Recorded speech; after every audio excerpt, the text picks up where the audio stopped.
orang yang berfahaman dengan fahaman liberal dan plural ialah orang yang keliru di dalam memahami dan mempraktikkan toleransi beragama.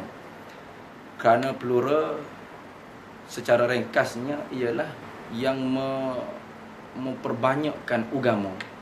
Dengan makna agama lain daripada Islam pun diiktiraf sebagai agama.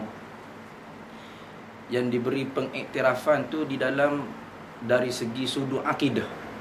Makna taraf agama Islam dan taraf agama lain daripada Islam ialah sama. Harga agama tu sama rata. Ini dia panggil plural dan liberal. Jadi faham lagu ni, faham ia boleh menyebabkan orang ni murtad dalam keadaan tidak sedar. Riddah, murtad dalam keadaan dia pakai serban. Murtad, riddah dalam keadaan dia pakai kedua labuh, pakai niqab, pakai purdah. Padahal dia telah murtad.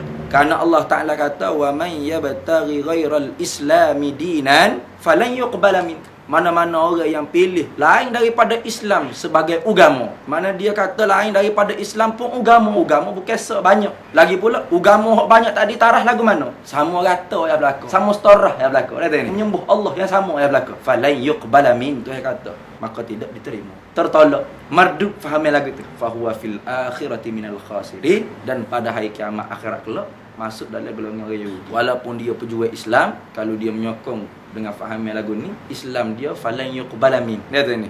Islam dia tidak diterima oleh Allah. Islam dia bukan Islam di sisi Rasulullah. Kerana al-Islam yang dimaksudkan oleh Nabi ialah Islam Ahlus Sunnah wal Jamaah. Moving on about human rights. I'd just like to know, if you were in power, you had some influence to exercise, this recent case of Lena Joy, the Malaysian woman who wanted to become a Christian, she's a Muslim, in order to marry her Christian fiancé, and Malaysia's highest court says she wasn't allowed to do that. Was that a violation of her human rights?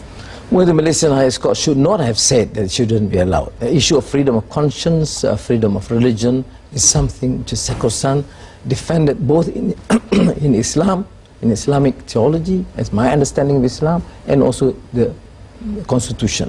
What is asked upon Lena Joy is to get her to go through the procedures. So she should have been allowed to become a Christian? It is her right.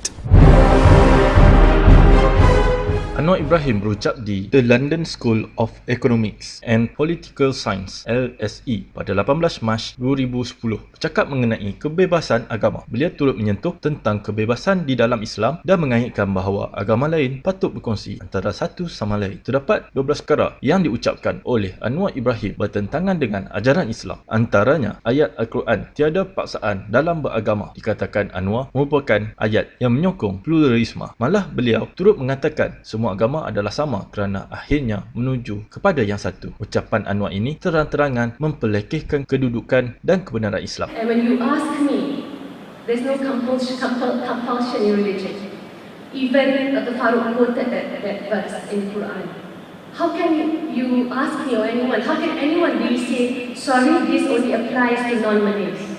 It has to apply equally. That is the way. In the Quran, there's no specific term for the Malays, this is how it should be done. So I'm tied, of course, to the prevailing views, but I will say that. So what you want is, of course, in terms of quality.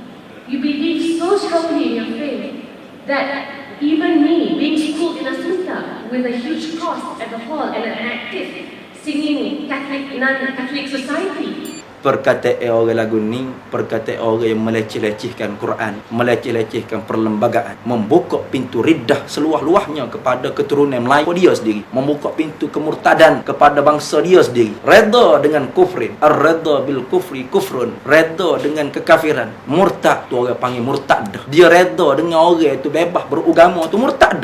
Kita tidak redha. Kalau boleh kita tidak redha Cina tu bebas beragama. Nak supaya Islam pada hukumnya. Tapi ayat Quran mengajar kita bertoleransi, la ikraha fiddin. Pada zahir kita tak boleh paksa dia. Naklah dia masuk Islam dengan ikhlas nampak kebenaran Islam. Tapi pada hukum sebenar dia dipaksa. Kalau nak hurai bab paksa tidak ada paksa ni.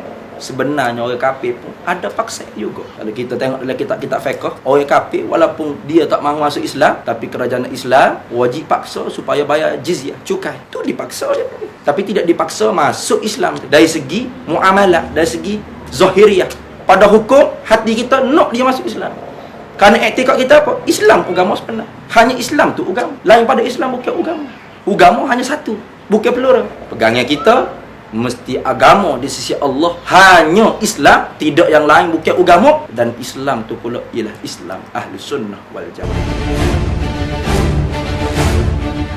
Isu kalimah Allah bermula pada Februari 2008, beberapa minggu sebelum pilihan raya umum ke-12. Apabila Anwar membenarkan kalimah Allah digunakan oleh penganut Kristian dalam perjumpaan tertutup di sebuah gereja di Petaling Jaya. Ia diucapkan di hadapan kira-kira 200 padri dan aktivis Kristian. Menurut Anwar, kalimah Allah tidak membawa apa-apa makna, hanya terjemahan dari bahasa Arab kepada bahasa Melayu sahaja. Jadi, kerana penganut Kristian berbahasa Melayu di Malaysia, maka Anwar membenarkan kalimah Allah untuk penganut Kristian. Bagi tahu nama orang pakai nama Allah ni kalau di kalangan orang ibadah lama.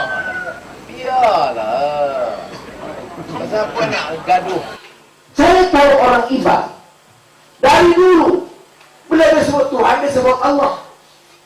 Allah Maha Besar, Allah Subhanahu Wa Taala. Jadi kalau begitu, saya kata biar dia terserah dia Allah itu dia nak sebut. Biarlah dia. Itu saya minta Archbishop semua tolong sokong Pakatan Rakyat. Itu saya minta Archbishop semua tolong sokong Pakatan Rakyat. Jadi apabila kita orang Islam sendiri mempertahankan supaya orang Kristian ni dapat menggunakan kalimah Allah dalam kitab mereka di atas alasan bahawasanya Allah yang orang Kristian sembah tu, Tuhan yang orang Kristian sembah tu ialah sebagaimana orang Islam sembah juga, itu Allah, Tuhan yang sama.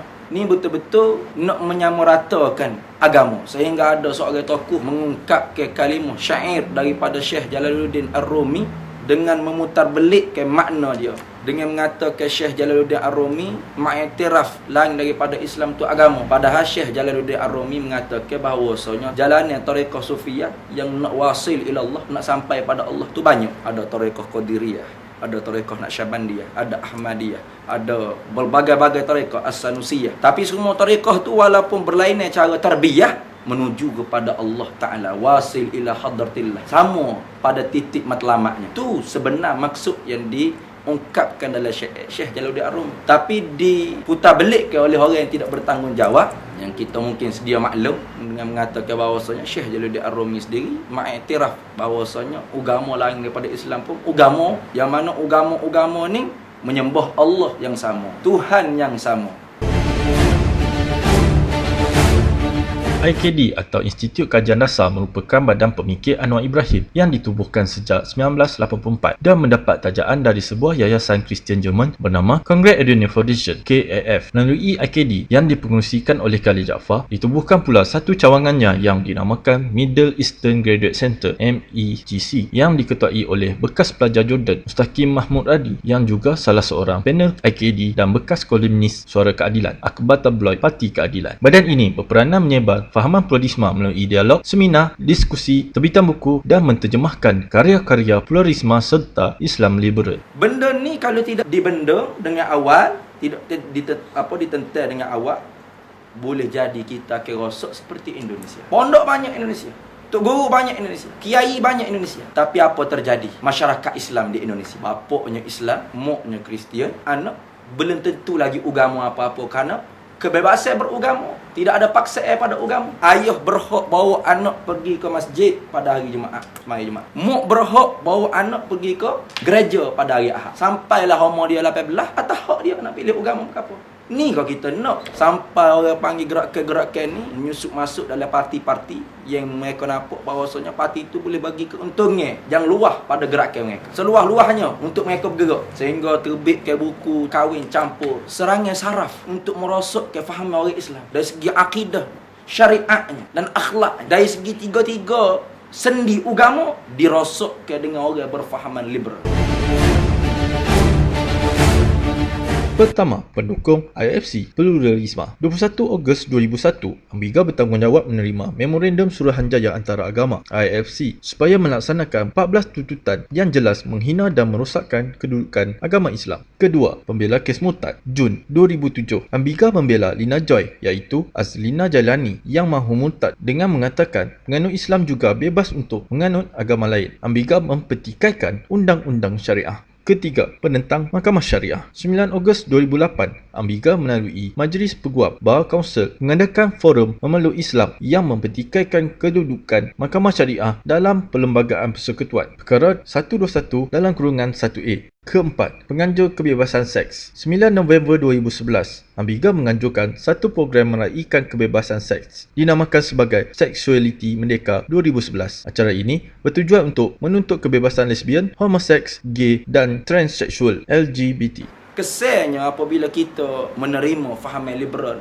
kesannya kepada anak bangsa kita. Kita sedia maklum bahawasanya anak bangsa kita ni kurang dalam faham agama, kurang minat dalam mengaji ilmu tauhid. Boleh jadi apabila negara kita membenarkan contoh orang Kristian menggunakan kalimah Allah di dalam kitab-kitab mereka dengan dijual secara bebas berleluasa, tak ada akta sekata apa, bahkan Bible tu pula diberi terjemuh dengan bahasa Melayu, boleh jadi mengelirukan anak bangsa kita beragama Islam bila baca Bible. Allah yang dimaksudkan oleh orang Kristian sama sahaja dengan Allah dimaksudkan oleh Islam. Sedangkan tidak sama. Ni orang panggil cara orang kafir nak mengkristianisasikan umat Islam secara halus, secara tidak sedar. Kerana Allah Taala bagi tahu dah gerakan ni, gerakan plural liberal. Allah Taala bagi tahu dalam Quran, wala yazaluna yuqatilunakum hatta yaruddukum an dinikum in istata'u wala yazaluna yuqatilunakum.